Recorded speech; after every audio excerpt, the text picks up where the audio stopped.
Boys and girls, ladies and gentlemen, welcome back again to my podcast, Coffee's on Me, David Quan, where I strive to give guests legacy-worthy interviews that listeners can enjoy while cooking, commuting, relaxing, or walking their pets. Today, my guest and I grabbed breakfast at Clare College, as she is most used to early mornings, and she's now having a coffee in my room. As always, I am so grateful to everyone who continue to engage and support. This passion project, importantly, is not about quantitative metrics like download numbers, but more about in-depth quality conversations. If you have been enjoying the discussions on Spotify, Apple Podcasts, or wherever you listen to podcasts, please do consider leaving a review and contacting me to nominate a guest. Today, joining Coffee's on Me, David Quan, is Jenni Morris. Jenni is a first-year Land Economist at Jesus College, Cambridge, who grew up in many places. Jenni has lived in Hungary, the UK, South Africa, Mali and Tanzania, rarely spending more than a year at each school she attended as a child. In Hungary for her teenage years, Jenni developed a passion for rowing, but her experience at a competitive level forced her to quit for mental health reasons. Afterwards, Jenni became a competitive debater, having represented both Hungary and Cambridge at World Championship events.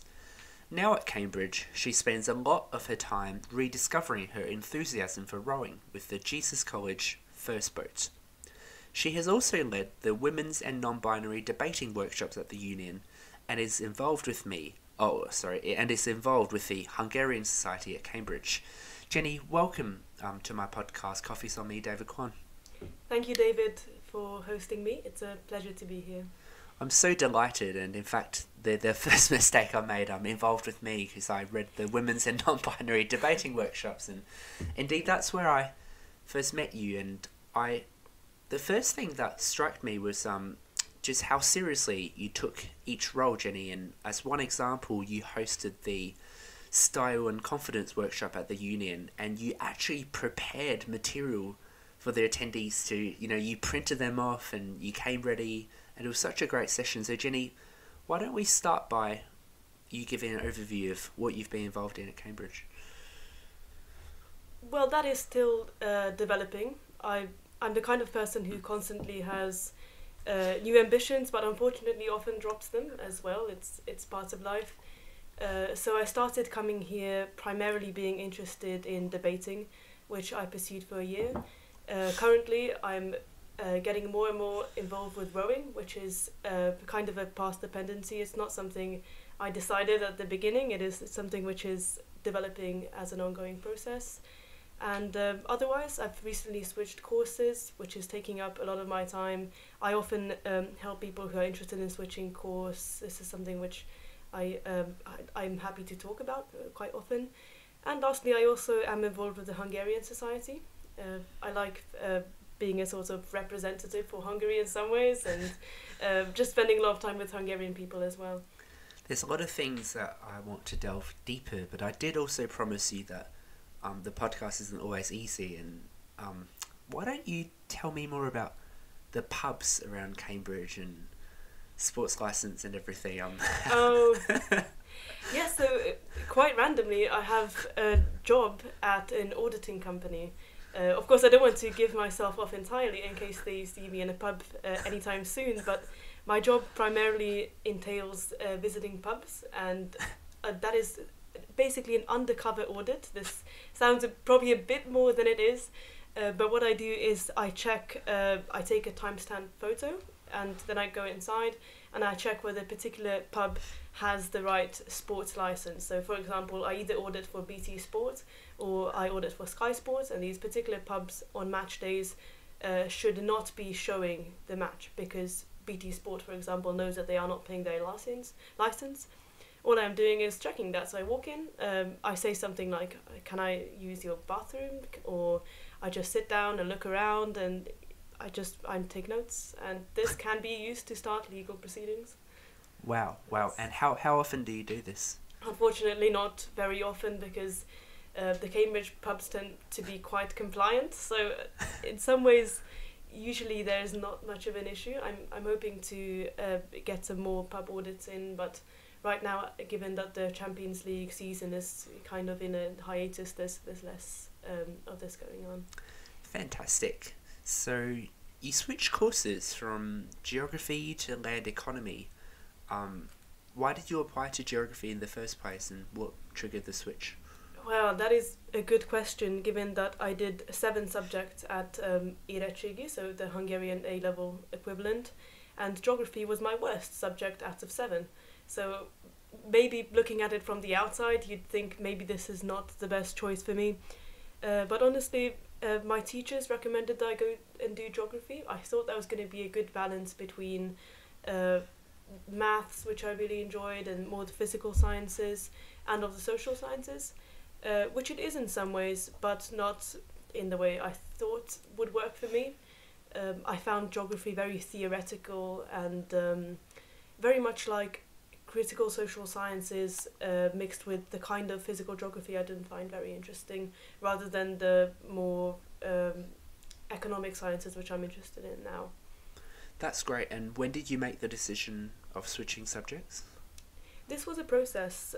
So I started thinking about it in midway through my first year, but I felt kind of trapped because I was being told that it's very difficult to come into any subject and do it from second year, so not have to restart, and honestly that really put me off.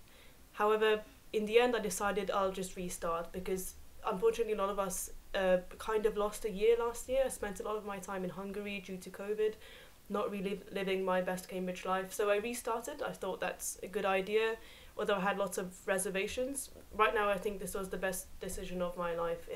I really could not imagine graduating in a year because I'm only just beginning to really know how to go around Cambridge to make the most of it, and I want to continue this for a lot longer. That's great. And at Cambridge you've already done so much and things at a very high level.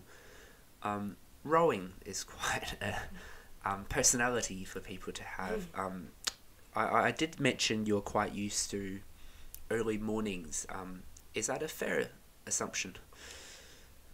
Well, I'm used to it, but it doesn't mean I am actually used to it. So maybe my alarm clock's used to it, but it doesn't mean my internal alarm clock ever adjusts.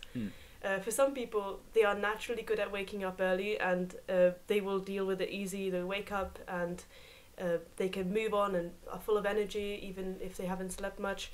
I'm good with not sleeping much, but I'm really bad in the mornings. It takes me about an hour and a half before I can even talk to people. Okay. And this is a limit in rowing, but I have to get over with it and do it. Well, good. It's been perfectly an hour and a half since we had breakfast and had a little chat. And with rowing, it's really interesting, I find, is that,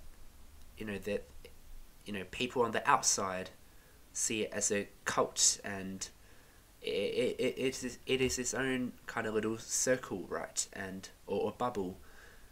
What is the routine like in rowing? Like mid-season, what would a typical week look like if there is one?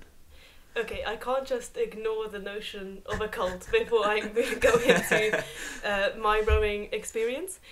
So rowing is, in some ways, if we look at the characteristics of a cult, rowing matches some of it and some not so much. So cults often, they speak their kind of own things which people don't understand from the outside. That is very much a rowing thing. In that way, we are a cult. We know each other quite well. It's quite internal.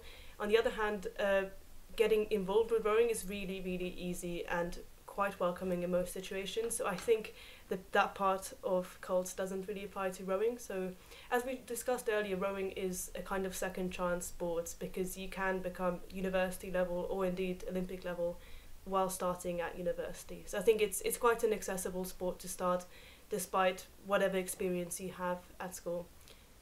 But for me, as a first boat rower at Jesus, this looks like daily trainings in various forms, so not just on the water, but some of the days we have indoor rowing sessions, which is when we basically tire ourselves out incredibly just facing a simple machine with a tiny monitor, and it's quite mentally taxing.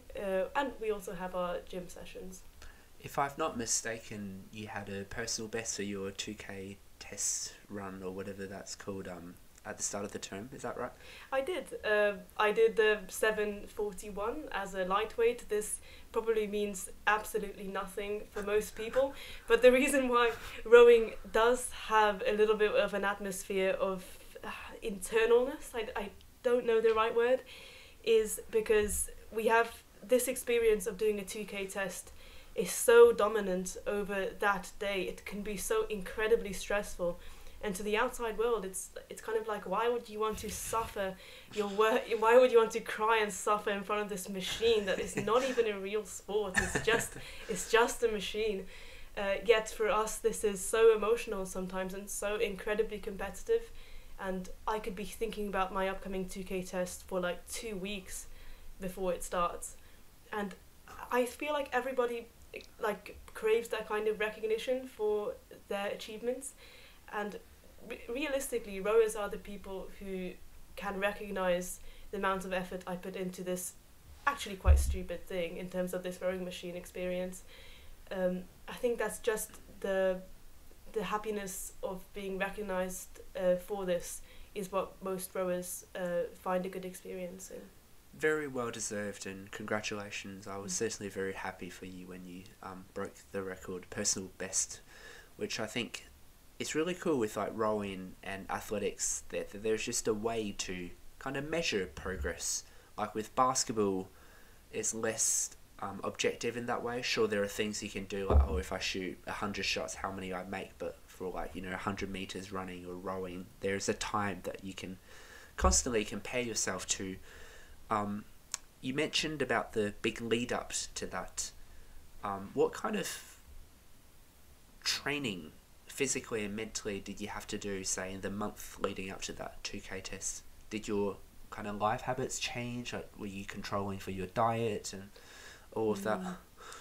Well, I'm happy to be the first representative of rowing culture at Cambridge on your podcast. I know there's a lot of rowers at Cambridge, and we're all very different, which is why I'm not necessarily representative. So I am at the very competitive edge of college level rowing.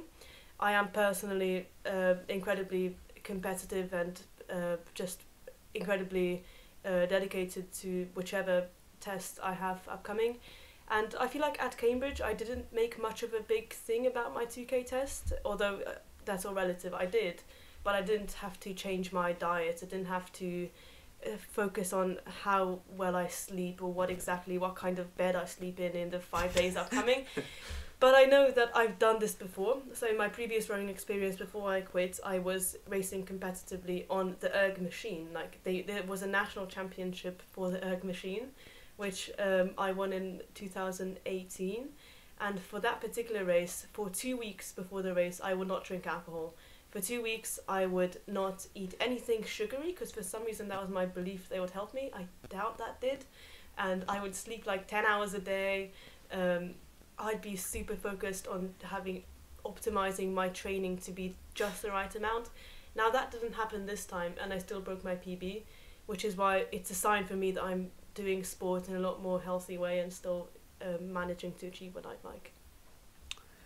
We mentioned indeed that rowing is a second chance sport, and just for context, I think what Jenni meant by second chance is say by age of 14, 15 you hadn't learnt how to catch a ball or throw a ball well, you can still pick up rowing and be very good at it, whereas another sport we're talking about, like for me with basketball, the top 14, 15 year olds are incredible, and it will be incredibly difficult to then go into that sport and try to match them on the skill and experience. But for you, Jenni, second chance may mean something slightly different, in the sense that you did have rowing experience before, but you quit it and then you came back to it. Why don't you share a bit more about your first kind of stint in rowing? Yeah, so for me, rowing is quite literally the second chance sport. It's something which I'm rediscovering now after having a multitude of very positive and very negative experiences as well. So my rowing background in Hungary is fundamentally different to what we have in the UK, as you'd expect, but in interesting ways. So my coach singled me out when I was about 14 and said that you should join our team now. We want to have you. purely because of the way I rode in the rowing machine. He was like, we need to have you in this. And you need to know about my coach is that he is himself an Olympian. So he rowed at the 1988 Olympics in a quad for Hungary, and he has trained many Olympians. So I was incredibly excited about this opportunity. Yet I figured out that this coach is what many people call these days a kind of post-Soviet coach. So he grew up in an era of very, very different style coaching, which is often notorious. So Eastern Bloc coaches, in many ways, were very notorious for pressuring their children to like an incredible extent, and glorifying the fact that we go through a lot of pain and that we give up everything for this. This was a goal rather than something you could get past, and I felt like this attitude was very strong from what I got from my coach. There's a double-edged sword, I guess, with that culture. On the one hand, someone that accomplished and dedicated had chosen you specifically. Do you remember when he told you that we want you, and how did that feel? That would have been quite empowering in a sense. Well, it is very interesting because it all started from me being just a totally average rower in the novices, when this coach, who was at the same club but was coaching Olympians and national level athletes, kind of wanted me for his development squad. So he saw that I work incredibly hard and I can push past my pain threshold to an extent which I think a lot of people can't, and that's probably the one talent I have in rowing particularly.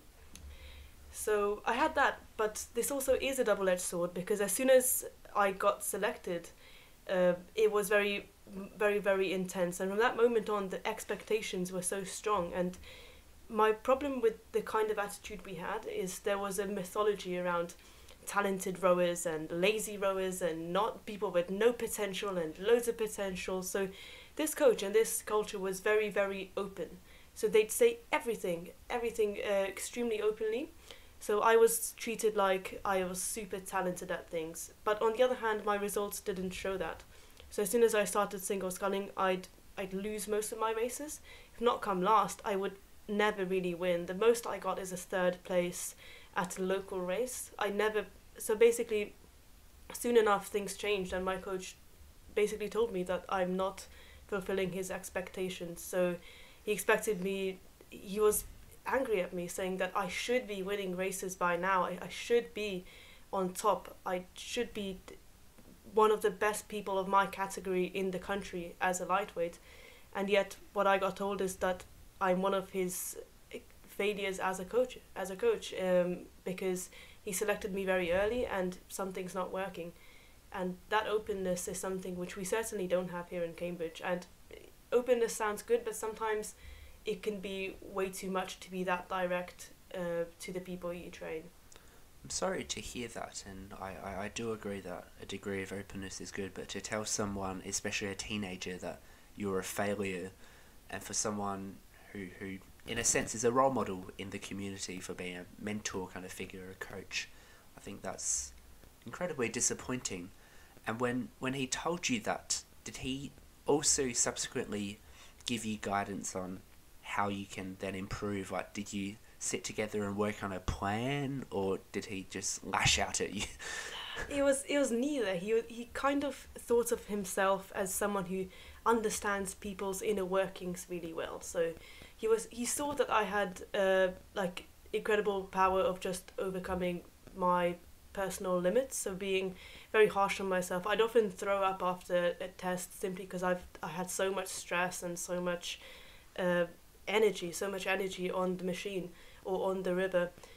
Yet on the other hand, he'd be like, I need to relax. Like, I can't just be angry at everything. I need to just turn off my emotions and be relaxed about things, and then I'll learn the technique of rowing rather than just the attitude.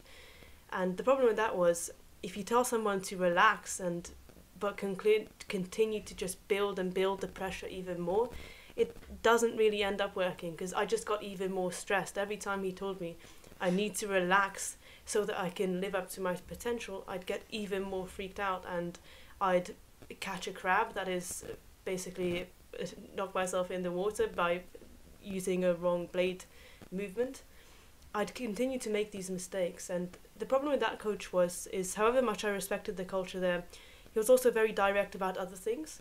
So as 16-year-olds, girls who he was coaching, he'd take us in a group and he'd tell us, we'd have to tell him what kind of contraceptives we are taking. And this is a very loaded statement because, for one, he knows the hormonal effect of every single thing you can take.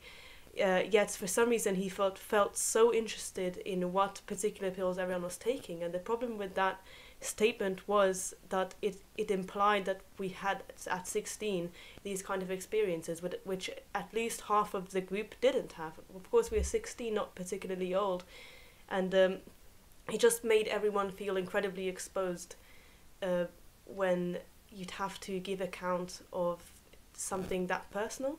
Like, periods was something he was interested in, and your experience on that, and everything was so... I mean, it happens on an Olympic level. This is not unique, but I was not at an Olympic level. I was losing races, and the fact that this was being brought up to me constantly about my health, my sexual health, was something he was incredibly invested in.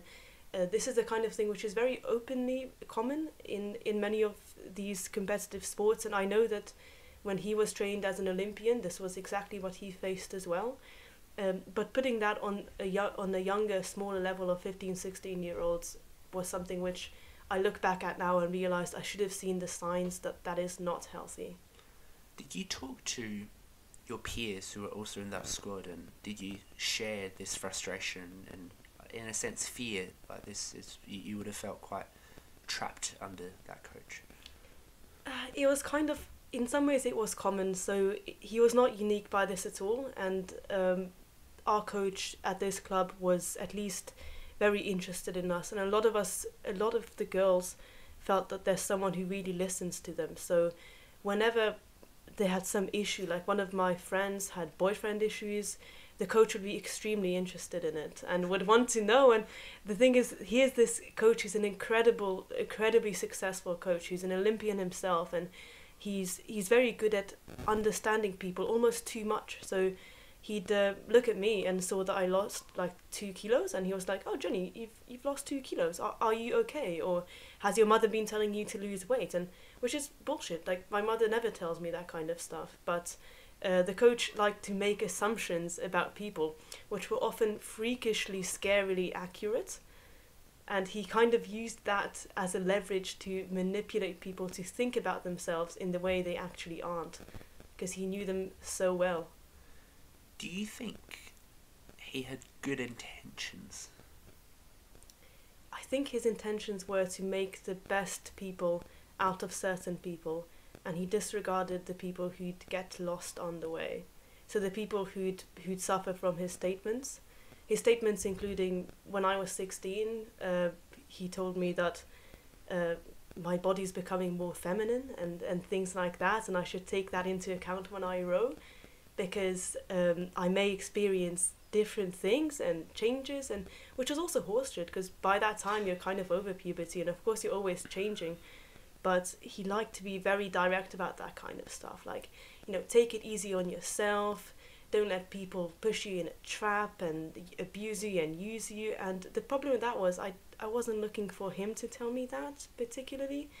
And this kind of stuff was very pervasive around what I think is just general, like, elite sport culture, is often very intimate with the coach, like on just a verbal level, often more, but like on our level the coach was just personally talking to everyone in a way which I think is too much, but can make certain athletes into very, very good athletes.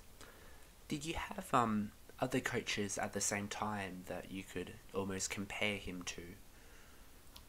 I did, but those coaches coached on a lower level. So they coached the M2, the M3, and not my level of coaching. So what I was doing is I was mostly training independently. So I was sent a training plan by him, but he was usually working abroad. Is it a with tailored training plan? No, it was the Olympians, not the Olympians, but like the national level training plan, which was too much for me in some ways. So I just select parts of it which I do, and then he'd come back and want to know how I've been doing the last 2 weeks with like a personal coaching session. And I didn't get too emotionally invested with this, but he got so close to some of the girls. Like, some people would cry to him about things that happened, that there's too much or too little, and it's just, he enjoyed that position, being both the psychologist, the coach, the health advisor, all these roles together. I think in a lot of, I guess, not just in, how do you call that? They nickname these things Soviet coaches, which is incorrect, but a lot of these people who are accused of being Soviet coaches like to fulfill too many roles at the same time. You were obviously going through that developmental period, and I can see that you were doubting some of the practices and experience that you were going through, but as a teenager you also would have found it quite difficult to speak against an authoritative figure like that. What was your network like? Like, who did you go to for advice and guidance and to vent? It didn't really exist so much, because rowing there was so much of a cult. Like, a cult, probably wrong word again, but it was more separate. So rowing was not part of my school. It was a completely different institution. I'd have to travel an hour there every single day. So it was very, very secluded from the rest of my life. And I don't think people at school thought of me as an athlete particularly. So I don't think they'd understand that I would face problems which people on a national and international level of sport face. But despite not being an international athlete, just being a perfectly average athlete, I'd face these problems, and I don't think people in my class really understood. I don't think my family members understood. I don't think people who thought of me as just like an average rower would understand that being coached by an Olympian who's from that generation of Olympians means something different. So did you feel isolated then? A little bit. On the other hand, rowers gave so much attention to me at certain, which is not always positive attention. A lot of it was like, why am I not doing better? Like, what is the psychological barrier to me relaxing and feeling like I can work on my technique and not being angry at the machine? And I couldn't quite get over that barrier, and that attention, kind of the attention which I got from my coach, actually kept me there. It kept me feeling like I'm part of something quite cool, and it's very difficult to break away from it.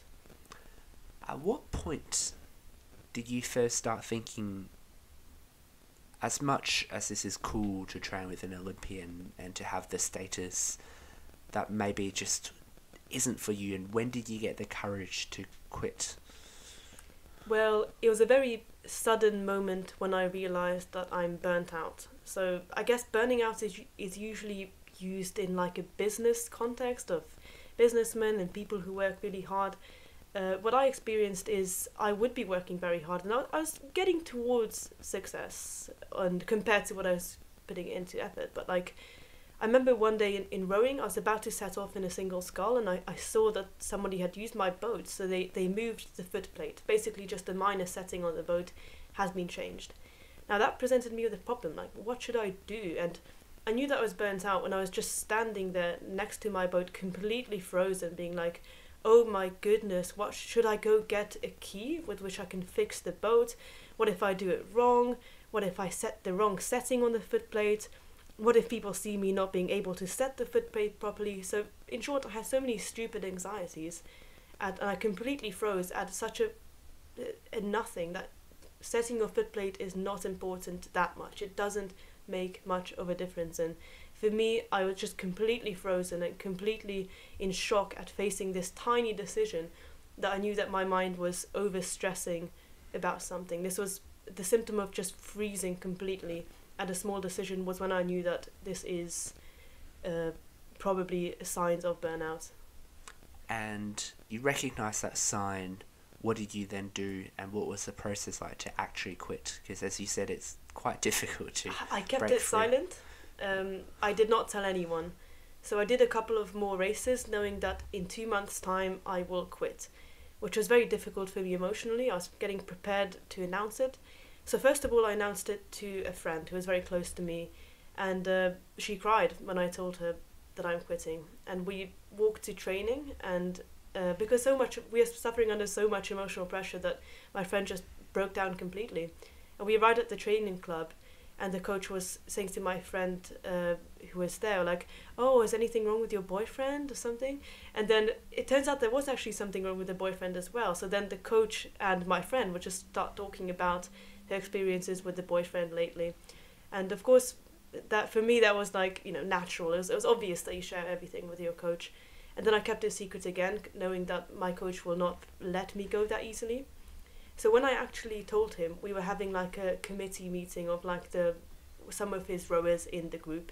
We were sitting down, and he was asking me what my goals are, and I was like, I'm not racing. He was like, what about the national championships? I said, I'm not doing the national championships. And do you want to just exercise and exercise lightly? Should I be taking it easy on you? And I said, no, I'm quitting. And he was completely shocked, and everyone next to me was completely shocked as well. And I never came back, but I cried so much at that moment for no reason. It's just I couldn't fully explain to my coach that I'm quitting. I couldn't say a word because everyone was around me, and I know they have similar experiences, but I can't say the same thing. So I lost so many tears there, and was just talking about what I don't know what I'll do. On the other hand, I did kind of laugh because it's kind of embarrassing to cry. So I said, oh, well, I'm not really crying. My eyes are sweaty. And I felt that even at that moment, I felt the need to deny the fact I'm crying. It's just sweaty eyes. I'm tired. And of course I was crying, but like it was such a rower thing, or such a competitive thing to deny this until the last moment that you're struggling with things. And when I said goodbye to my coaches, when we had the last like honest conversation, I never returned to that place again. But my coach was like, you have to continue sport, otherwise I know you will go mad. Which is a symptom of the kind of stuff he'd do. He'd convince people that they are a little bit crazy and they're reliant on him in some ways. And I didn't actually go mad once I quit rowing. It was very hard, but my results skyrocketed in school.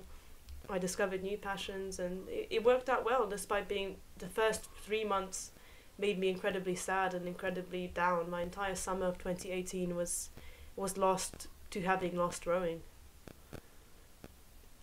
In that elite kind of sports setting, there are traits, you know, that people value, like work ethic and resilience and pushing through the pain. And it was clearly something that you took a lot of pride in, like you thrown up after, like you really gave it your all. And there's often a stigma in that sense of quitting, like you don't want to be a quitter, you don't want to be the person who gives up. When you announced quitting in that 2018 summer of you almost grieving that experience, how much of it was you feeling like a disappointment that, oh, I wasn't able to persevere through? It was a very big part of it, and was the fact that when I was selected by this coach, he thought of me as someone incredibly talented, as someone he can take up to a high level at least. He didn't define where, but he's an Olympian and he coached Olympians. So I was thinking being selected by him is absolutely incredible. And to not have achieved that despite having tried so hard, I slowly realised that this is to do with the mental trap I was in. So however hard I tried, I could not relax, and I was constantly putting so much of my pride and emotions into everything I did. Is that, you know, you can't throw a ball when all you're thinking about is what exactly is going to happen if you don't. You have to live with the moment and think about the sport and the movement, and just be practiced at just kind of losing yourself in the particular emotion you're doing, the sport you're doing. I quickly realised that there were mental barriers which were set up at this elite level, which selected certain people in and certain people out, and I realised that I couldn't get with the emotional treatment that I got there. Is slowly I realised that was the reason why I wasn't successful. I went from blaming myself entirely to thinking that maybe this wasn't a healthy culture, especially that it's different now that I'm in Cambridge and I have multiple things I'm successful at. Sort of, by being here, things change. Whereas back then, I wasn't really doing that well in school. Like, not terribly, but not really well. Like, I So didn't it's a think. big part of your identity Oh, to do well 100%. here. That was much more of a cult. Like here at Cambridge, everyone has things they're good at. Everyone is at least academically somewhat gifted. But in that school, in that world, I had nothing like that. I wasn't good academically particularly. I've stopped by that stage. I wasn't doing music either. I wasn't doing acting by that point either. I've quit everything for rowing. I stopped the piano. I had absolutely nothing of a talent left, at least is what I thought then, which was one of the hardest things to reckon with. Is I cancelled all of my summer holidays leading up to that point. I wouldn't go on holiday with my family simply because I was rowing during summer, and having realised that I've lost so much time and so much of my potential in other areas for this sport, that ultimately wrecked my mental health at that particular time. Wow. Thank you very much for sharing, Jenny. I didn't know that side about you and rowing, and I almost apologise. I make assumptions about rowing, and people do go through quite a lot to succeed at that sport and any endeavour. And I promise to be a bit more empathetic next time. But after you quit rowing, then you became a competitive debater. Did you debate much before then, and how did you pick up that as a passion? It was really quite random. So I did acting until I was like 15. I'd go to an acting school. I was also involved in choir. I played music, the piano. So all of these things I developed as a child. I lost for the sake of rowing when it started getting intense. And I never done debating, but I joined a debating club, which fundamentally gave me so much competitive fun. Like, I know I am very competitive, and I knew that sport really harnessed that, and I needed something else which I can use that competitiveness for. And I suddenly found that debating was working for me for whatever reason. Like, sometimes the things you don't expect are the best things I could never have guessed. And I joined a special like extracurricular school, which helped me develop as a debater as well, and it got me thinking about maybe I should aim a bit higher than I thought. Like, maybe I should aim for going to university abroad. Like, these were very tentative steps and a long way from going to Cambridge. But debating was one of the main things which made me realise that there is fun in ideas and arguments. Like, it's not just textbook, it's also arguments are fun and matter. Was there particular topics that interested you in debating? I would be quite enthusiastic about international relations ones. So I've always been a bit of a geek for war studies for some reason. I'd always loved like intelligence, defense, and security. All of these things were just like a secret passion for me, but I wouldn't share it because I wasn't that kind of girl who looked like she's interested in the military, but it was something I was really passionate about. So when we debated all sorts of things, like whether we should send troops to Afghanistan or not, or how we should ban lethal autonomous weapons if we should, or what about the nuclear bomb? Do we regret its development, or do we think it is a peace it's a guarantor of peace in some ways? These debates were probably my strongest, I think. And history. I'm also very interested in history, especially the history of the Soviet, post-Soviet Eastern Bloc, and of Africa, where I grew up as well. These two were my main topics. How were you able to go from joining that debate club to then, representing your country at the World Championship? Well, my sister also joined this debating school, and so this school which had a competitive debate club, and I soon realised that for some reason my sister and I work really well together as a debate pair. Like, she's very, very good at rhetorics and has incredible speaking skills, and is very, very good on talking about social justice related topics, which was never really my strength. I do all the economics and all of the international relations topics, And in the end, we just became such a successful pair with my sister that we qualified to all sorts of competitions. We qualified for Oxford schools in Oxford. That was cancelled because of COVID. But basically, it wasn't that much of a development as rowing was. So I was never selected as someone special or anything. I just started coaching myself and my friends. We do some practice competitions. We debate against each other all the time, just outside of the classroom as well. We'd have constant debates about everything. And we just developed ourselves to a level where we were quite competitive.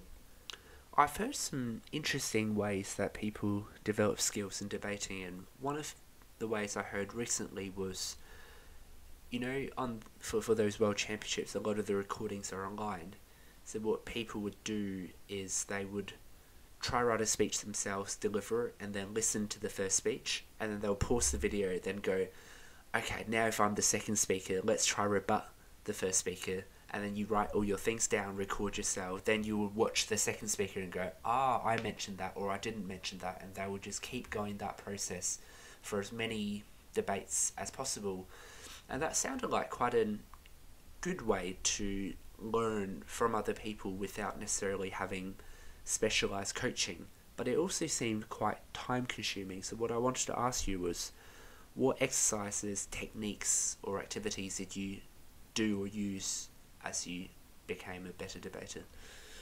Well, the first thing my debate coach told me was we need to follow the news, which was something new to me. I was reading history books and stuff. I wasn't looking at the daily news, whatever.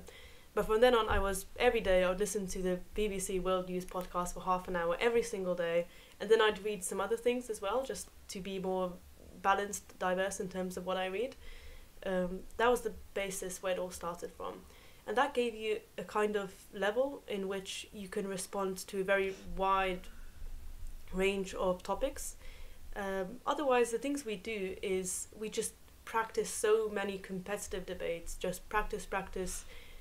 My coach really believed that the more competitions and practices you do is the most important. But like you said, we did similar things like trying to rebut ourselves. So we were given a particular side, and then we'd have to run that. Then someone else would run against you, but then you'd switch sides against your opponent, which is probably like the hardest thing. Another thing we did is we'd have some really, really crazy motions which don't actually come up in real debates. Like, they were very far-fetched. And my coach thought that if we could argue for these really unusual topics, such as one of my favourite debates was this house believes in God. So we'd have to give reasons for and against the existence of God. And that was definitely an unorthodox debate. Like, it's not something you usually talk about. Yet, doing both sides of something which is a bit off-road from a traditional debate helped you have a lot of creativity. And another one which developed our creativity was a motion about this house prefers a world in which everyone is equally intelligent. And that meant us in proposition we had to decide, and we had to bear in mind what the other side are going to be preparing for. So opposition thought that we are creating a world in which everybody is intelligent. Yet we surprised them because we said, in our world, we are creating a world in which everyone is really, really stupid. So like Stone Age level. And we shocked the other side so much that they had very difficult, like a lot of difficulties in debating against our proposition case, because we were arguing like, if everyone is Stone Age level, we can barely talk, then there'll be no world war. Like, we'll just be fighting about who gets to sit closer to the fire. Like, we would not be exploiting animals to the level. We would not be committing genocide against each other, because we couldn't really understand tribalism as much as just basic Stone Age communitarian life. And we were saying that is so much better than destroying our earth. And of course, this is not what I believe in necessarily, but we learned to be really unpredictable for the other side, who are thinking we're going to run a case about how intelligent everyone is.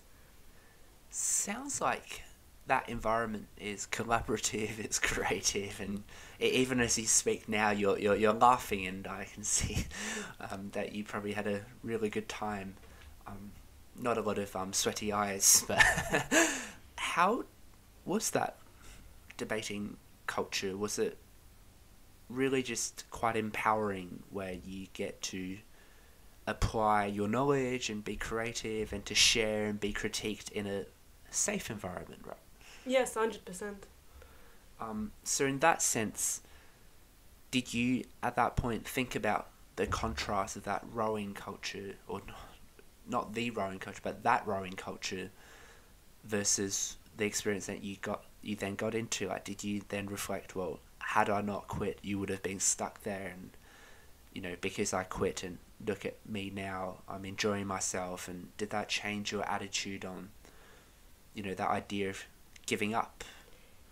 It taught me to respect achievement a lot better. Like, when I saw achievement as something which everybody works for in a fair way, rather than just looking down on people who aren't at my level, I learned to respect my position as someone who's relatively successful in debating, but I decided that it's so much better if I help people become similar to the level I am. I started coaching people and judging people, so I started thinking that if this is a good group, then I may as well help other people and give back a little bit. And this meant I was, rather than feeling threatened by young people who were more talented than me, I felt like we can make each other stronger by building Hungary's debating culture and going to competitions together. Fundamentally, it was the collaborativeness that changed it. Who were you coaching? I'm still somewhat coaching, so you could say I'm the assistant coach of Hungary's national team. Well, I am, but I'm often off duty. And so I do participate in and help them once every other month, or once a month. And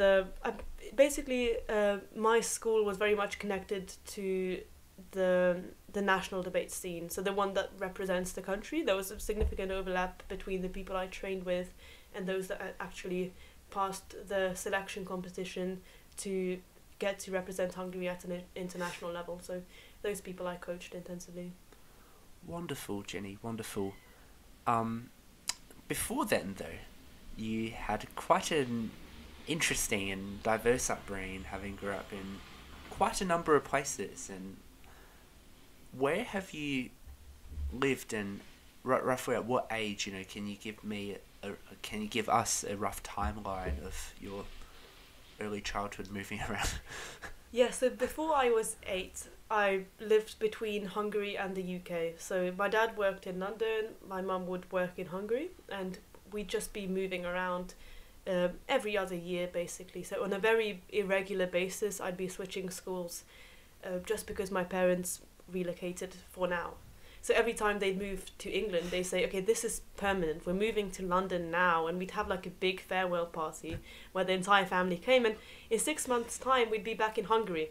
And then we'd have a farewell party in the UK thinking, right, we're not coming back here. We're going to settle as a family in Hungary. And it never happened, really. That was my early years until I was about 8. Before I moved, so when I was 8, my parents decided to move to South Africa. So settle the former dispute about Hungary and the UK, we are going to move to South Africa. And I actually didn't want to go, so just because when I was 8, I was just really starting to enjoy my school. I started to appreciate where I was, and I had a lot of fun then, and settling in.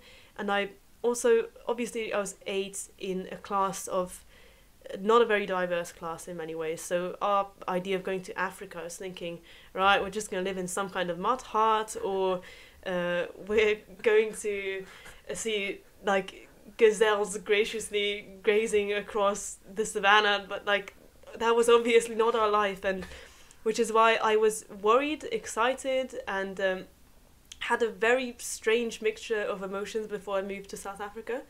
And we did move when I was 8, and I loved it. I honestly, as soon as I arrived, I realised this is nothing like what I expected. It is very different from Hungary, but it's not. So the monolithic idea I had about Africa as an 8-year-old, like, obviously, was a fantasy. Things are a lot more stratified compared to like who you are in a particular country, rather than being in a country defines your lifestyle. It doesn't. It was very very eye-opening to me to be in South Africa and meet so many different people. So that's where I lived for about 2 years. I recall us talking about the World Cup in South Africa. Were you a football fan, and what was it like to be in South Africa at that time? Well, so yes, it was very fun, but I always liked to be a little bit like counter-cultural, so counter the like a hegemonic opinion. So everybody would be going on and on about South Africa in the World Cup, how they might win it, they're going to do so well, which is obviously crazy. They only qualified because they were hosting the championship. So I remember being like that negative voice being like, no way are we going to make it. And I was 10-year-old, and I don't know why I felt the need to just like kind of curtail people's endless optimism. I think I was just that kind of person. But I really enjoyed it. So South Africa was a very big, very pleasant experience for me. Obviously, today I look back on it as a little bit different. So South Africa is a very unfair society, and the fact that I enjoyed it so much was indeed like a unique position. I was very lucky to be where I was.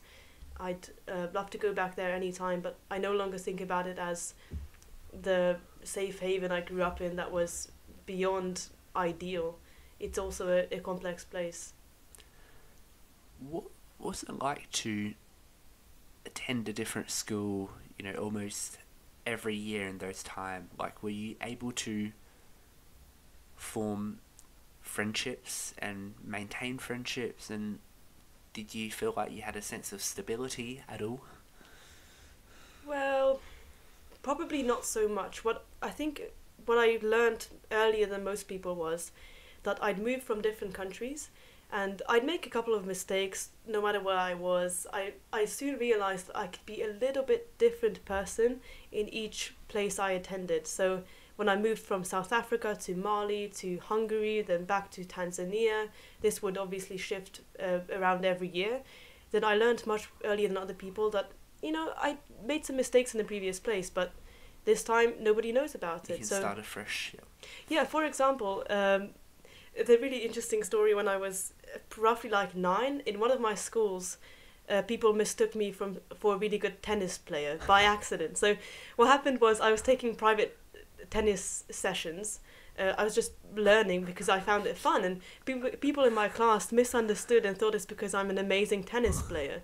So they started talking about how good I am in tennis, and of course I was young, I was a bit silly. I decided to live with it. I decided to I am really good at tennis, and they were thinking I've won all these championships, and I was going along with this lie. Like, not only was I going along with the lie, I was strengthening the lie about my tennis abilities in that school when I was like 9, and I was very scared that they'll find out one day. Like in PE, one of the days we tried to do tennis, and I had a convenient excuse for not taking part in tennis. Like, I had to sort of save my face so people don't find out I'm not incredibly talented in tennis. But what I meant by this is normal children would just have to face up to their lie one day. I just left the school, and in the next place I didn't tell them about being a tennis champion. They didn't know. So anyway, if anyone's listening from that school, I did lies. I'm not a tennis champion. I never was. I never will be. The reason why I took private tennis sessions is because I wasn't good enough to join the group of good tennis players. But basically I realized young enough that I can reinvent myself each place I go to, and they wouldn't know about my past mistakes, I mean, obviously I learned not to lie. I didn't make the same mistake again, because it is actually really scary building up an identity that you are not. When people in my class were asking, "Are you going to go to the Olympics, Jenny?" and my teachers were like, "Jenny's so good at tennis." Oh, so even your teacher thought you were very good. Well, only one of them. They wouldn't really know. It's just my class misunderstood the situation and built it up, and I didn't disagree with them. I am now questioning whether you actually did rowing or whether you're good at rowing. Thank you. No, I really like that, and I think it's that sense of playfulness as a kid too, and that's quite funny, and it's maybe somewhere one of your friends from then would be filming a podcast and go, I went to school with this amazing tennis player. Okay, they didn't think that much of me, but they thought I was competitive, and I was not competitive at tennis. A similar thing happened as well when in one of my schools I got into a big fight with someone. Like I'd learned a physical fight? Yeah, that too. That was quite common in my life. But we'd get into like an emotional fight when she'd be picking on me all the time. So me and my friend teamed up and wrote from like a scam email address from someone else, like quite a mean email to her, and we were obviously sent to the principal's room. Like that was unacceptable to basically cyberbully someone, and it's awful that at 11 I was part of writing a horrible email to her from an anonymous account. It really is cyberbullying. But then I really learned from that, and I went to the next place. I made friends with her after this horrible incident, but I knew that I had this background where I cyberbullied someone, and I had first of all, nobody knew it in my next school. On the other hand, I learned from it, and when I saw someone being bullied, I actually went the other way to help people. Like I would stand up against things which I saw quite early on to not be good. I understood the dangers of sending texts and emails from an unsolicited place and from these accounts, and I thought I developed a good skill for this, even eventually ending up writing an open letter to my school based on the bullying issues which a lot of people experienced, and in that way becoming quite in the centre of the school's attention when it came to anti-bullying.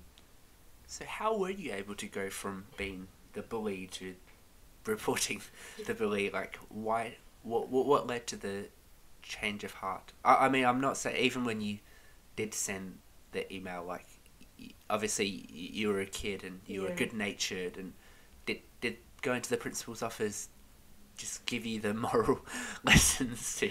It kind of did. Like we were taught extensively afterwards. I had to like write an essay on cyberbullying is dangerous or something like that, and it was not something which I'm proud of, but it made me be really aware of just how bad it is. And in school, a lot of people were bullied, and I'm happy that in my teenage years I was never a victim of this apart from once.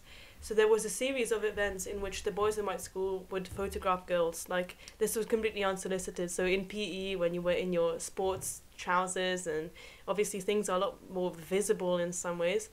So these pictures would be sent around in the boys in different like private Facebook groups and group chats. And I was notified once that a really unwanted picture of me went up on Facebook, on public Facebook, for someone's birthday. And that I was about 15 at that time, and I knew that this was going on, and I was trying to do something about it, although it was really hard. But as soon as I became the victim of this, I was like, this is not going to happen. So I wrote, this was a guy's birthday, so I wrote a public Facebook post on his, and I tagged all of the people who were involved in this, and I wrote like an open letter about how horrifying it is to see your backside on a public picture, like on parts of you which you don't want. And this was not like, it was in clothes, like it was not that bad, but it was still a picture taken of me, and it shouldn't have been taken of me, and this was public on Facebook. So having wrote that letter, I said, if you have any issues with me, come talk to me directly. I can tell you what it's like, I can tell you what it makes me think about myself, I can tell you how dangerous this is, how crazy it drives people based on what I know. And the next day I went into school, and people were just looking at me the moment I stepped into the class, and people afterwards came over and were like almost in tears and saying like, I feel like you did that for every one of us in this school. And even my physics teacher, who hated me because I was extremely bad and lazy at physics, when we'd graduate, so years after that, she told me like, yeah, I was not that much of a fan of you, I thought you weren't that crazy into it and quite lazy and talkative, but when you wrote that open letter, I will never really forget that. So my physics teacher said that, and I don't know why she said it. Maybe she has had her own experience, I never know, but I'll remember that for a long time, just the same way as she will. Wow. I mean, 15, writing that open letter and tagging the people, and that is quite courageous and very impressive. I got a public response from one out of the 3 guys. The others never really talked to me. Like they were so ashamed by the situation, for being called out. And I guess that changed your entire school culture. Maybe not my school, because every like year group had their own problems. So my year group definitely. So I think the series of taking pictures of girls and spreading them on Facebook was drawing to a close, and it was drawing to a close anyway. But the moment I was impacted by it, when you drafted that letter, what emotions were you feeling? And when you decided to post it, what did you expect to be the response? Well, first of all, I found out from someone else. My friend just messaged me a screenshot being like, Jenny, this is circulating on Facebook. Someone's birthday. Obviously, back then you'd tag your friends and share like compromising pictures of them. And the picture was a reaction to my picture. Someone making an ugly face in reaction to my picture was shared on someone's Facebook publicly. And I was sent this by a friend, and obviously I tried to downplay it at first. I was like, oh yeah, I don't care. I don't care about this at all. Just, I'm going to go do something else. And that's what I replied to my friend who called me and texted me about this. And then like an hour later, I was just still realising I was completely frozen. It felt so incredibly awful to have my picture up on Facebook that I started typing on my computer. I thought about sending this to him privately, or at least to the main guy, and then I realised this won't work. So I posted it publicly, but my hands were shaking when I was typing this. I typed it up quite fast, and the last sentence included some rude words as well, like, you should fucking come talk to me if you have any issues with me in the future, instead of posting compromising pictures, which I didn't agree to, kind of thing. So it was quite emotional, but some parts of it were well drafted as well. But the end of it, like the climax of it, was like, don't fucking do this ever again. So yeah, well, I mean, the emotions were clearly angry and upset. And interestingly, the only time I cried about this was when I got the apology letter. So as soon as I got the apology letter on Facebook from one of the guys, that's when I was like, oh no, what did I just do? What had happened? Good on him. I only just realised it afterwards. Very, very courageous of him to also post a public apology. I guess credit where it's due. It is, yes, credit where it's due. Not all people who were involved in this did it. Some people ignored it forever. And I'm sure he's also learnt from it. And after all, I've always got a soft spot for children and teenagers who often have to experiment to get things right. And so many people go through bullying. It's absolutely incredible. And I kind of feel like I probably should have done this earlier. Maybe I should not have waited until I became a victim too, because a lot of people were a victim of this thing, and nothing was really done. Like, my teachers would sit down with some of the boys being like, stop taking pictures of the girls, and they wouldn't really do it. Like, it would not really make a difference until one of the students really stood up for this. And I felt that because I wasn't the most vulnerable student, I wasn't regularly bullied, that people liked me in general, then I felt like my voice was probably more effective, and I should have realised this earlier. Well, it takes time, and no kid knows how to do things completely right when they're most young, but you got there quite early and younger than most, and even at uni I don't think many people have the courage of writing that kind of open letter, so kudos to you. Well done. When you were moving around, in South Africa and Mali and Tanzania, what kind of school did you go to? Like, did you just go into a local school, or were you in some kind of special international school, and what was the demographic of students like? Mostly special international schools. Like, obviously I was in an incredibly lucky position to be able to go to the school I wanted to in a particular country, and which gave me obviously a tainted experience, different experience compared to what the majority of the country experiences, which is why I'm not an ambassador for Mali or Tanzania. Like, it's people often ask me about it, but I can only say my experience and what I learned from other people. So in Mali, for example, I went to an international school. This was the American International School.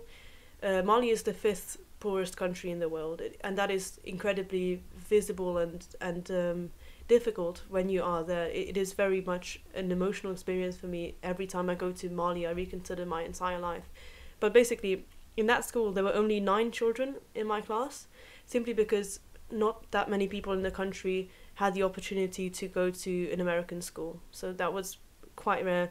And basically I was working, so my class was full of the Danish ambassador's child, there was the Dutch ambassador's child, there was the child of someone whose dad was the West African representative for USAID, and all of these significant programs were all represented in my class, including local politicians who had climbed to the top of the social ladder in Mali, were sending their kids to the American school. It was just a combination of people, a very, very wide range, and we'd recognise this and be very competitive against each other about who's from where and whose parents did what. This was obviously a massive talking point with us. So those children have obviously had quite different upbringing in the sense that their parents are quite public figures, and they're diplomats, and they are in a sense representing a community. Did they have a lot of pride, as you said, for where they came from, and how did interacting with them teach you about different cultures and diversity? Well,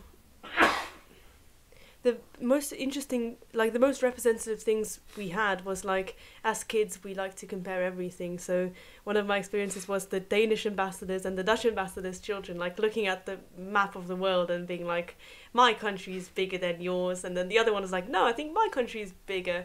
And it was the most stupid thing if you think about it. But I remember going there and being like, I think my countries are even bigger than that. And this is obviously, it sounds very silly. But these kind of things were quite natural when you're 11, and we found this really, really funny.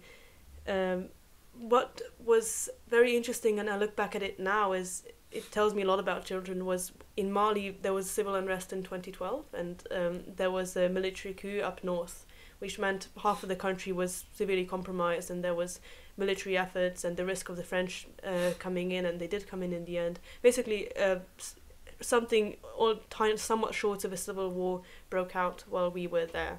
And on the day that happened, on the day that the president was ousted, then the teacher told us at the end of the day, I remember it was a Wednesday, saying kids, there's no school tomorrow, we're going to go home now and we'll see what will happen. And of course, us as 11-year-olds, we were so happy. We're like, yay, no school tomorrow, this is best thing ever. We were running home and being like, yeah, see you another time. And I never saw those people again.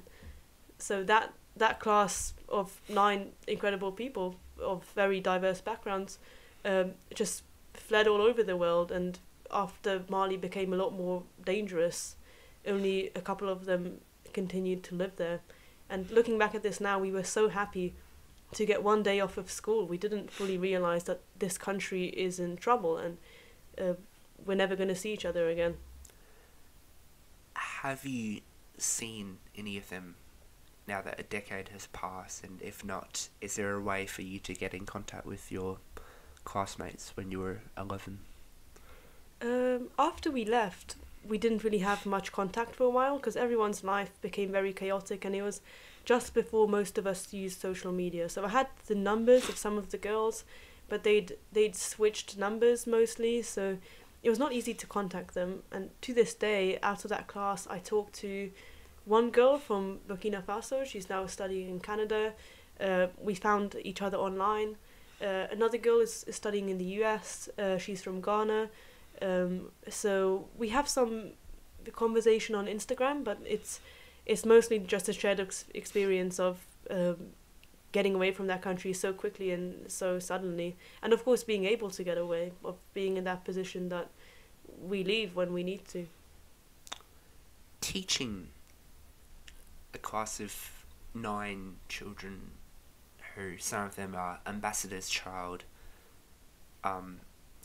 what do you think the teacher was, how was the teacher able to tailor the curriculum knowing that all of these kids are going to go back to very different cultural environments? What was the curriculum based on? Was there an international curriculum, and was it about local things? Were they trying to prepare you for life in Mali, or, That's a good question. They took a very mixed approach. So fundamentally, it was an American curriculum. So we did the social studies, the life sciences, the science program, everything that the American curriculum generally has, although that's obviously diverse, but an international version of that.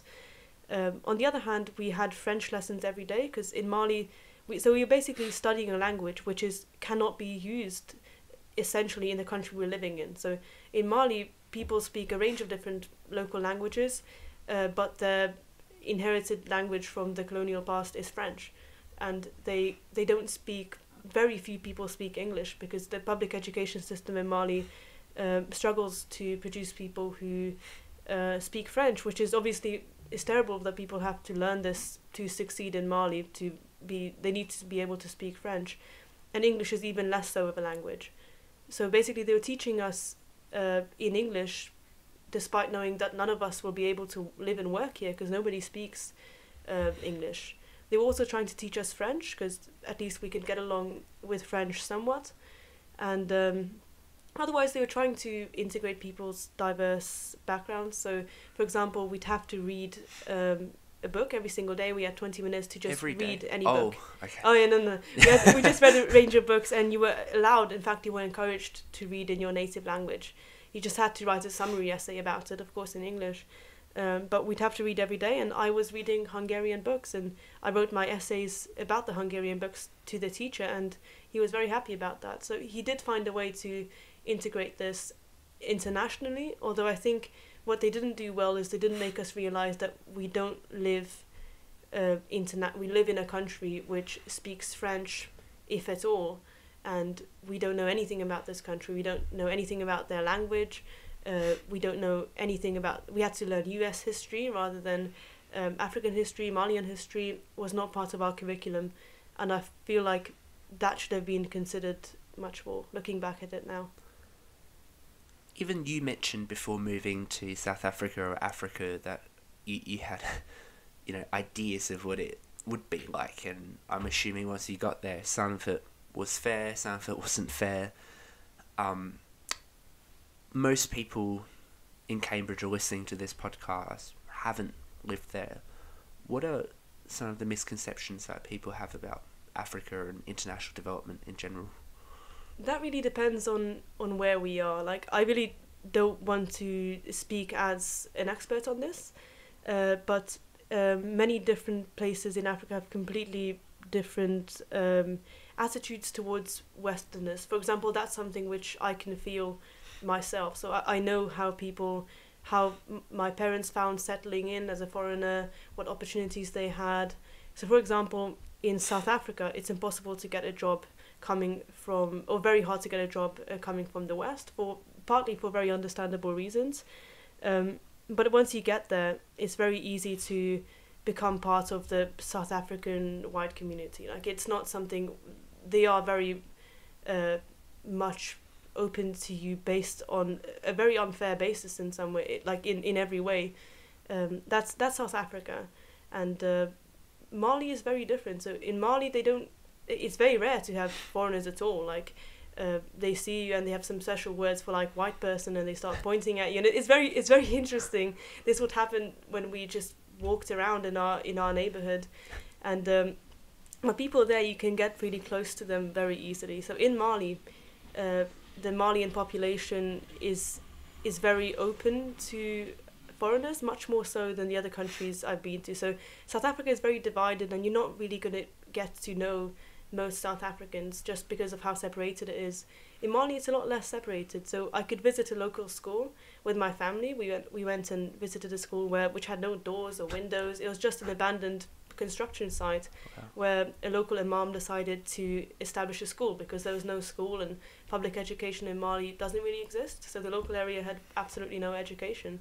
So the imam established this school where children could study for very low cost, and we could just visit them. And there were like 60 children in one tiny classroom, and much of them didn't even have pens, or they had some pieces of paper or chalkboard. Everyone had something, but they had to kind of make do with whatever they had. And they were so open to having us visit, and they loved our visits. It was fundamentally, in Mali, you can get really close to local people, and just feel like they want to be friends with you. And we did. We have very close friends from Mali to this day who have incredibly different experiences. Like they don't live in an air-conditioned house in Mali. Obviously, it's very, very hot. Like, they don't have a car. Like, they barely use phones, because Mali... this is not how I want to characterize Africa. So Mali is the extreme end of poverty. This is not true about South Africa, which is a lot more modern, and so is Tanzania. But about Mali, because it's so poor, not because it's so poor, but for many other reasons, people are so interested to get to know you personally that...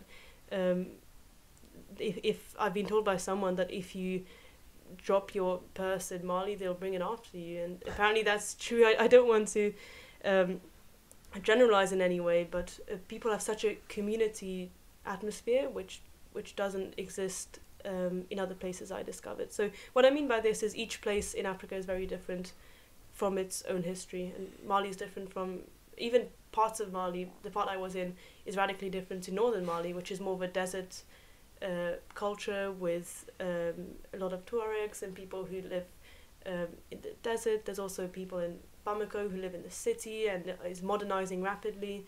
Very different type of communities. That's wonderful. What rich experiences you've had in your childhood. And when you went back to Hungary, do you feel like you obviously you're Hungarian, but having had all those experiences, did you feel like you were unique in any way, or you saw the culture differently, you interpreted things differently, or perhaps you acted outside of cultural norms in any way? Well, Hungary has a lot less people with international experience than the UK has. So it was considered as crazy that I sort of grew up in Africa. Like, it was like the girl who comes from Africa from Mean Girls or something. It kind of did feel like Mean Girls sometimes, but like the idea that you come from this far off land, I tried to not really talk about it. Was the interesting, like, this comes up in my life a couple of times, but I decided not so much to talk about it, because then people would be so interested, they'd want to listen to everything, which is great, but the downside of that is they don't see that I'm much more than just my childhood experiences. Yep. So if we introduce myself with 100 questions about my childhood and the amazing things that happened and the experiences I have, then I don't like when people get to know this before they get to know me. Because then they come with different judgments, which I only began to realise once I was a teenager, that maybe I should share these stories once people know me better, rather than people deciding that I've just had this crazy experience which makes me different from them. Even if they don't say this out loud, I felt singled out for being from such an atmosphere, especially with people being shy to bring up certain topics because they fear that this is going to touch a sensitive nerve with me. I'd rather not have people do that. So in many places I never told people that I have international experience. We did talk about this, but and that's why I'm asking you, so in Hungary it's not particularly I don't know how to phrase it, but we're talking about being bi in Hungary. Would you like to elaborate on so talking about? Hungary is represented in very interesting ways. So for most of the people I met in the UK, Hungary is a really fun place for stag do's, parties, cheap drinks, and it really is. Like, I definitely encourage everyone to go. This is not an argument against it. Or there's the other category of person I met, like mostly like HSBS students or something, who see Hungary as like, you know, this semi-authoritarian state in Eastern Europe, which is oppressive of minorities and everything. And the truth is somewhere in between. Like, Hungary, there's a lot of... sometimes Hungary is wrongly portrayed. Like, there's a government with which I have many issues based on the treatment and rhetoric surrounding minorities, and including not limited to gay people.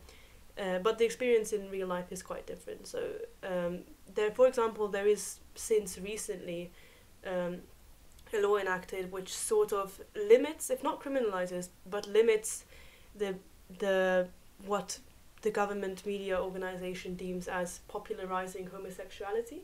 So that is now severely limited in the media, and these things don't really impact your life as a person, as someone who has like a same-sex relationship.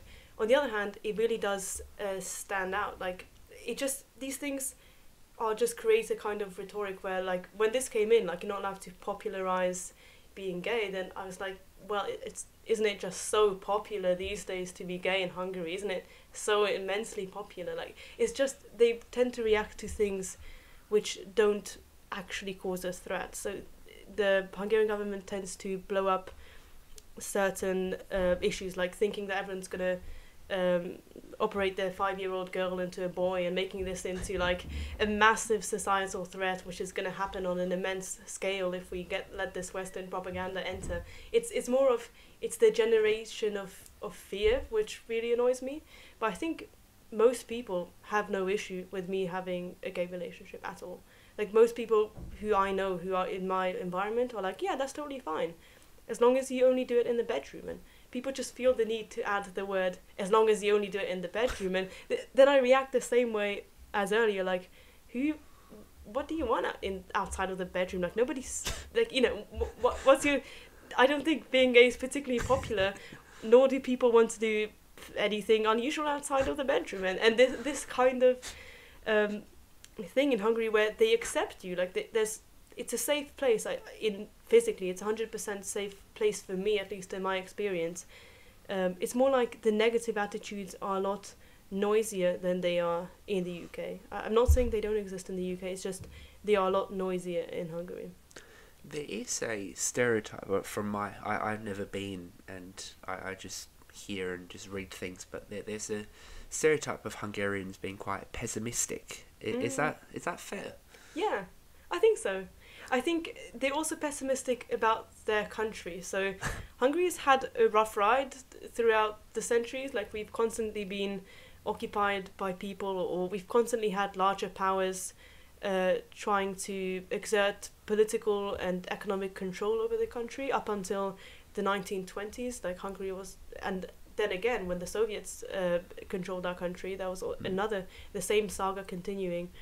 And this kind of creates a kind of minority complex in Hungarians. Like, to this day, I don't want to speak as a historian, but so many people just concentrate on the external threats coming from Brussels, coming from the US. Like, everyone has their own theories of who is threatening Hungary's sovereignty, but this pessimism just maybe translates into daily life, into like a general outlook where there's more pessimism about the future, and a very weird kind of pride, which is not always that positive. So it's just about Hungary as a victim, and well, it clearly is. To this day, people go on about things which happened 100 years ago as being the cause of problems today, and it probably is.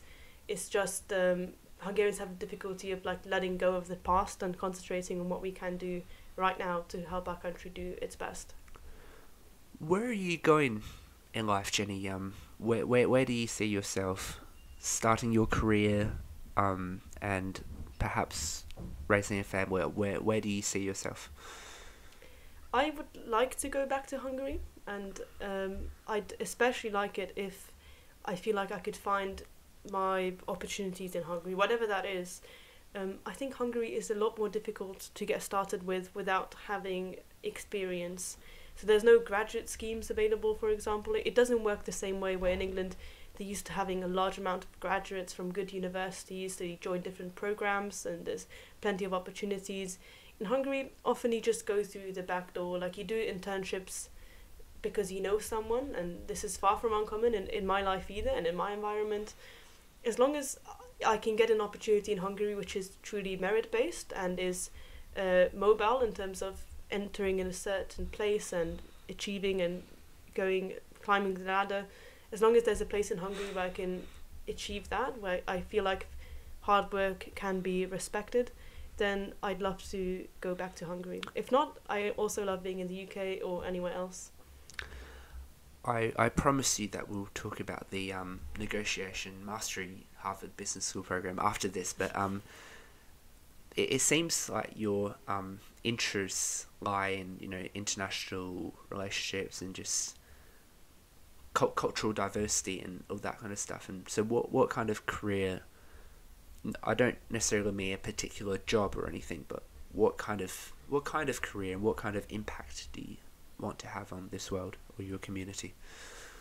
I really wish I know that.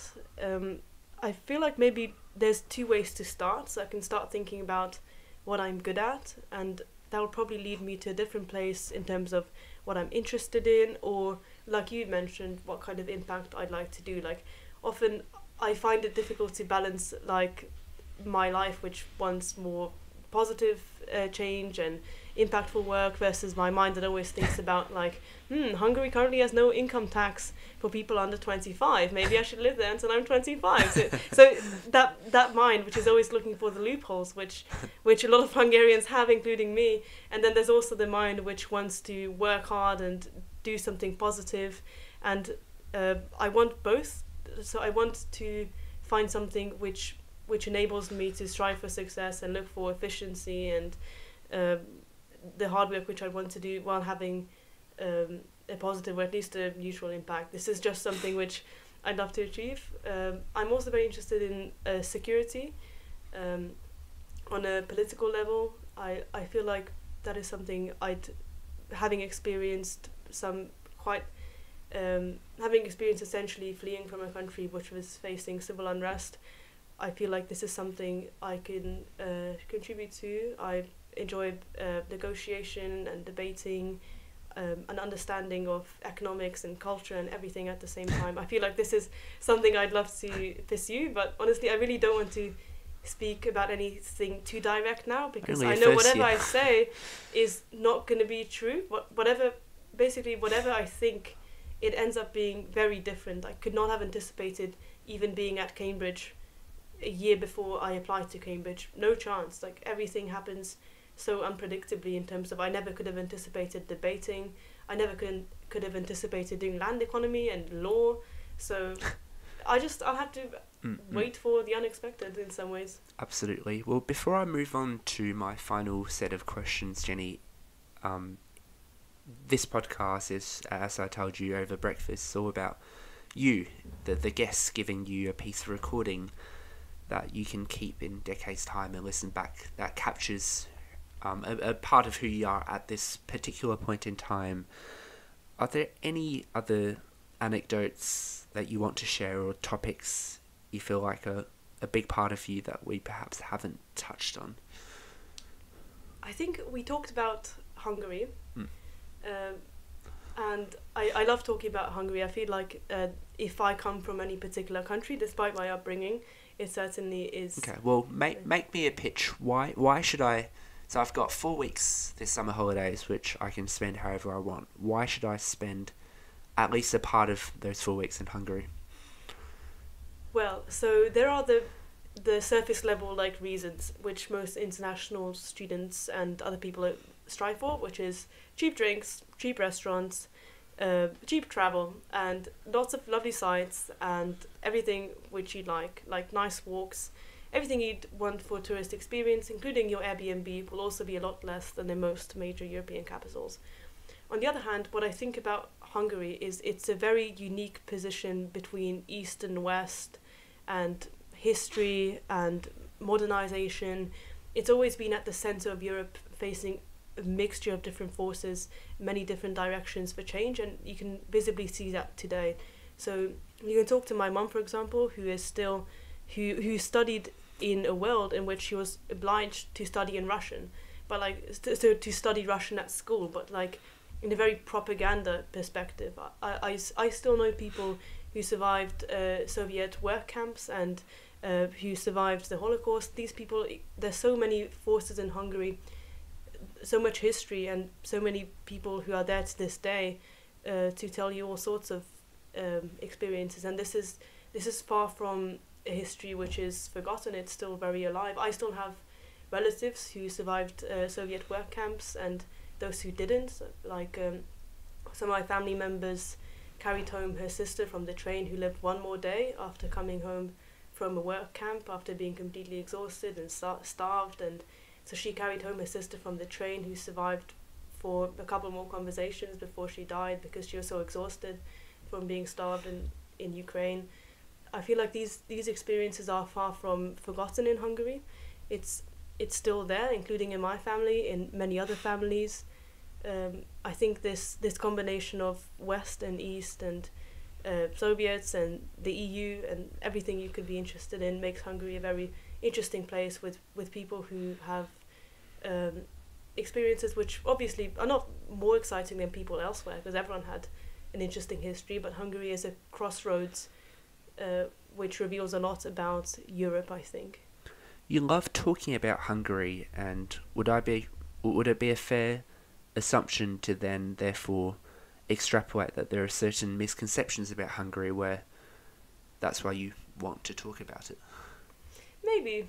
I also just enjoy being there, I enjoy being here, so to Hungarians I talk about the UK, so it's far from the only thing I talk about, but I've moved around so much in my life that I think I naturally want to develop an identity around a certain place, and I feel like talking about Hungary as my home, something I know about, is something new in my life. New as in, it's the last couple of years that I felt like Hungary really is my home, and finding an identity with a place is something which I obviously look for, given the fact as soon as I made close friends in a school, I found myself moving. I found that I like some degree of like permanence in my life as well, and this is where this comes in. Any other final comments about Hungary? I think come visit. I can recommend that to everyone, but obviously there's lots of other places as well. I'd love to go back to South Africa Coffee's on you when again. I visit. Yes, it will be. I'll pay for your £1 coffee. Actually, I'll get something better for you. Thank you, Jenny. That's very kind. Well, my final set of question then, given you're a debater and having had such rich, diverse experiences, what is something that you deeply believe to be true, but many other people either don't believe it's true or haven't caught up to their idea yet? Something which people believe is true? Well, which you believe is true, but perhaps not many other people think the same. Wow. Well, what I mentioned about what is the best kind of debating motion, like, I believe it's true that it's so fun to argue for stupid things and to not take things seriously. So a lot of debaters and a lot of people just follow the news all the time and get obsessed about different sides and always finding the truth, and I am like that too, but sometimes I think it's worth just letting go and just thinking more about your current life rather than debating and all these societal big things which we should strive for. But I increasingly think that it's so much nicer to focus on yourself and also on other things you're interested in, but like instead of trying to understand everything, just narrow your understanding to a couple of things to which you can work on to be better at, and this is what I'm striving for these days, rather than what I used to in debating, which is like I want to understand everything and crack every problem and know the right answer for everything. I think it's good to sometimes acknowledge that maybe this is not my area of expertise. Maybe I prefer working on engineering solutions rather than knowing how to solve this particular goal, and I think that's something I learned, and I think it's worth bearing in mind. When was a time when you changed your mind? I constantly change my mind on what I like to do, on what I believe. It is something which is... I have some fundamentals myself, but I constantly think I want to do something else. Like a couple of weeks ago I'd say, okay, I want to join the Navy. Other times I'm thinking, okay, I want to be... Like when I was 14, I wanted to be a tram driver. Like I want to just do some very simple job and drive a tram in Budapest because I love that. And just the same way as these goals change, all my other ideas about what I want to study and do change. Like I did geography for a year, then I'm doing land economy now, hopefully for more than a year. It'll be very hard for me to establish a certain point where my thinking changed. Like I just started becoming more genuine is what I think is probably the best. So instead of realizing when I was younger that I can be a different person wherever I change into a different environment, pick a new sport or go to a new school, I've recently, since coming to Cambridge, I realised that I can just work on being closer to who I want to be and more of a genuine version of myself rather than reinventing myself every time. Third to last question, when you were about to quit rowing, your coach mentioned that you'd be mad without sport. So by extension, I guess I want to ask you at this point in time, what can you not live without? I think I can actually somewhat live without sport. As I showed in the end, I think I can't live without a degree of healthy competition. I need to find a source of competition in which I can healthily develop myself and get this external motivation. I know some people can run on purely intrinsic motivation. I can't run on intrinsic motivation. I need that, but I need someone else to be a little bit better, a little bit more driven, so I can look up and be like, I want to row like you, I want to run, or I want to debate on your level, or I just want to get the kind of grades and internships that you want to get. I need this external source of achievement, which is why in Cambridge I really enjoy myself. Hang out less with me, that will just bring you down, but hang out more with other people around here. No. Yeah. Second to last question is,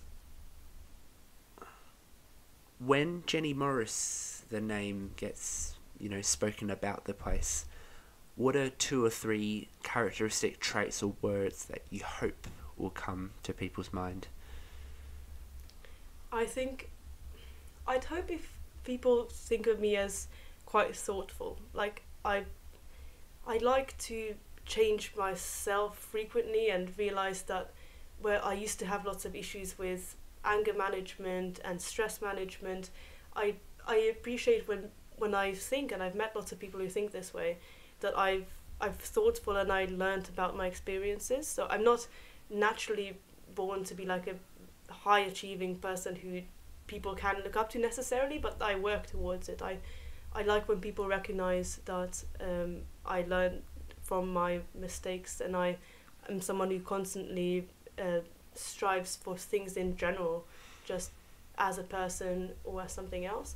And related to that, I think I'm very honest. I know I told you, I'm so honest, I told you about the lie that that characterized my, I think I was 10 when that happened. So I hope that people recognize me as being extremely honest. So I will tell you that, and I hope that it makes people see that I am quite open about things, and I am open to, I admit what I've done wrong, knowing that I will be better. Not that I was wrong when I was young, I was just young, that's it, but I want to be an honest person in general, just as a matter of principle. Final question for someone who has listened to many episodes of my podcast. It won't come as a surprise at all, but what's a message, quote, or saying you wish every educator, parent or role model would promote and every child would internalise? The thing is, I don't necessarily believe in one particular statement that everyone should internalise, because... Or what's the general philosophy that you think people should keep in mind? I think just keep in mind that you can't have one philosophy which will crack everything. So, for example, a lot of people have been telling me when I got too competitive is to stop being so competitive, just focus on yourself, not on others. And I know it's very appealing to say things like focus on your own development and ignore the external world and just intrinsic motivation, but in reality intrinsic motivation doesn't work for everyone, and you have to consider not just what you're good at in terms of ability, but how you can be motivated. And there's nothing wrong with being motivated externally, or being motivated by competition, or not being motivated by competition, or not wanting to work together in a group. So, for example, my school always stressed working together in a group, and it didn't really work for me. I wish people should recognize that there's many different ways to motivate people. Some people like to work in groups or compete. Other people are more intrinsically motivated and quiet, and we can find ways to make everyone successful as an individual, and there's no one approach I think we can adopt.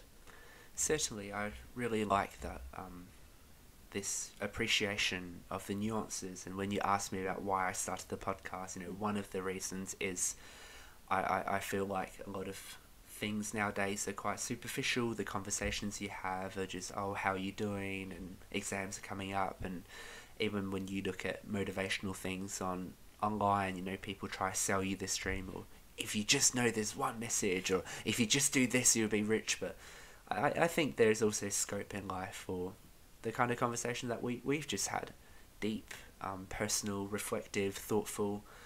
And there's no doubt, Jenni, that you're an incredibly thoughtful person, and I really respect you for being so thoughtful, articulate, being very honest as well. It's a choice that one makes, and just the decision to be vulnerable, especially on a podcast, is something I really appreciate, and I'm so glad we've had this conversation, because I've learnt so much more about you. And in fact, I now realise this. I need to ask you more questions, and maybe we can hang out a bit more. And just, yeah, it's so fascinating. Not only your childhood, I know you're not defined by it, but just the rowing that you've had, the debating, the personal reflections, and I'm sure the next time I speak to you, you would change your mind again. On something, certainly, but I know that I agree with you fundamentally that these long-form conversations are very suitable to discovering connections behind people's thoughts and patterns of what make them really themselves. I think you provide a really good platform for understanding how different people are at Cambridge, and how experiences shape our present. Put very simply, I think thank you for the stuff you're doing as well. I think you're contributing something really good to this university. Thank you very much, Jenni. Have a lovely Wednesday, and good luck for your exams. You too.